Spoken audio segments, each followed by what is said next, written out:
Hola amigos and welcome back to my YouTube channel. My name is Emma Bennet and I am the author of 7 contemporary romance novels and 1 children's picture book. Today I am going to be doing the mid-year freak out tag. It was originally a booktube tag of questions, but there are Authortube ones available and I will be answering those. So grab yourself a cup of tea or coffee or whatever you like and let's see what rubbish I can come out with.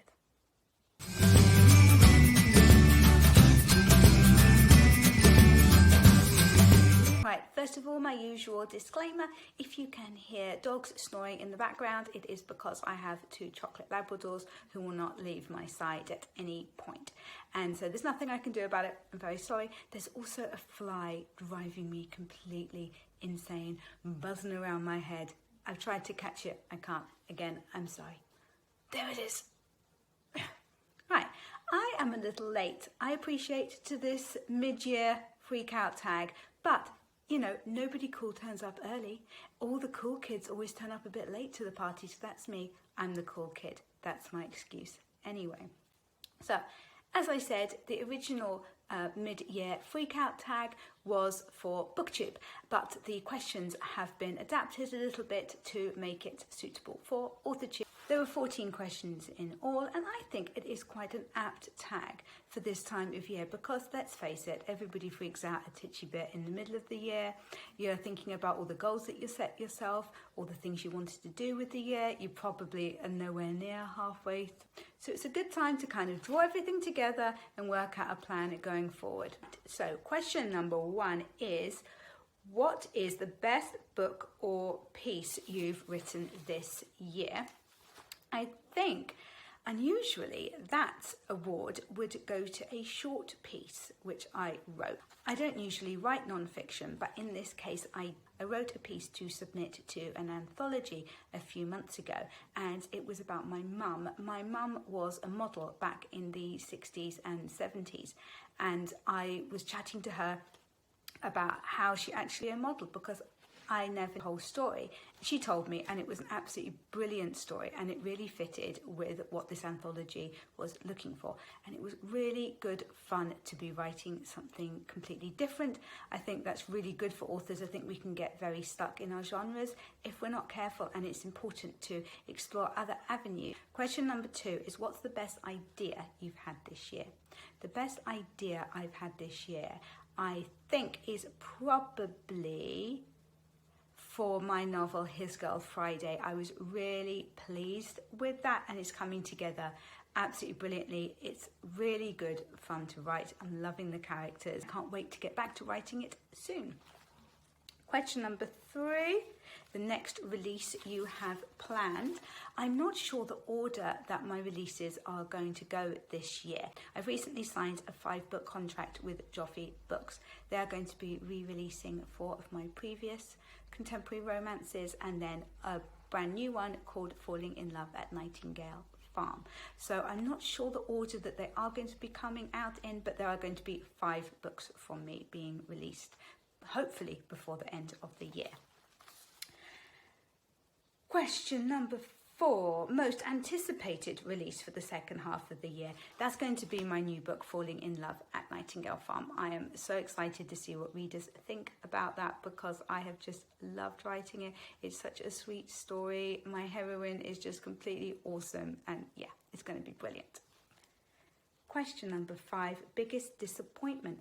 I'm sorry, this is really annoying, but I don't think I have had a lot of disappointments this year. Not in writing anyway. If we're looking for something outside of writing, all of our local supermarkets have stopped stocking the little panna cottas that we used to be able to buy for putting on date night. That's a complete tragedy, and I had to work out how to make my own. So that would be my biggest disappointment, non-writing related.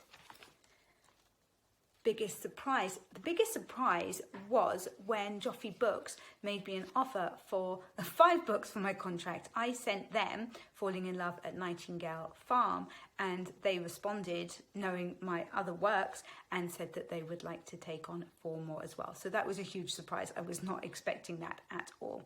Question number 6 is, what's your favourite new Authortube? I would like to be a bit cheeky and name 2. two. Those are Jessica Tesh.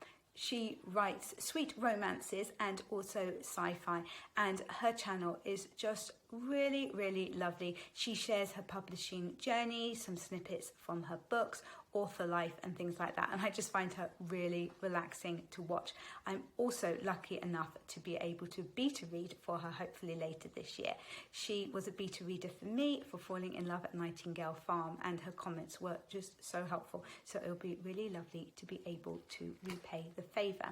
The second YouTuber I would like to name is Jennifer Kringbourn. She has an Authortube channel where she's documenting her writing journey. She's got two super sweet little girls, so she's covering a lot of mom life and how to fit writing into everything else, and she's really entertaining. Her vlogs are just brilliant, so definitely check her out. I will put links to both of those Authortubers down below. Question number 8 is the newest fictional crush of your own characters. That would be Mark. Mark is the hero of Falling in Love in Nightingale Farm, and he is tall, dark, handsome, grumpy, sullen, a farmer, big muscles. He's just wonderful. I love him. I completely love him, and I hope you will too. Question number 9, oldest favourite on Authortube. So I'm guessing that means like Authortuber that I've been watching for the longest. I think that would be Atazada. I hope I've pronounced that correctly. I actually looked up a video where she pronounces it, so I really hope I didn't butcher it. But I love her channel, and she's got the sweetest little baby called Zion now, and she's incredibly honest about her author journey, sharing the highs and lows and lots of the financial aspects of it as well, which is super helpful.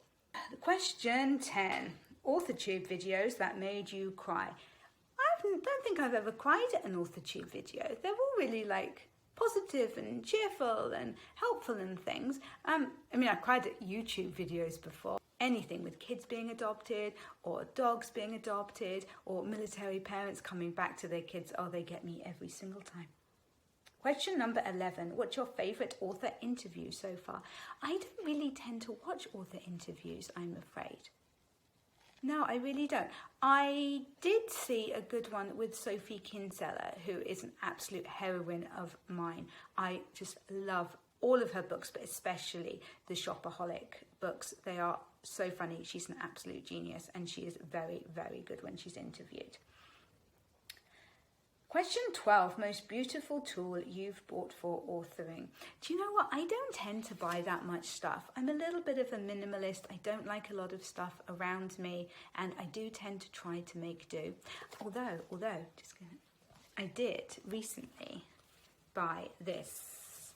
It is a moleskin notebook, A4 as is always necessary for me, and lined, and it's for a new project which I thought of. I just really love that vibrant red, so that's probably the most beautiful thing that I have bought for authoring recently.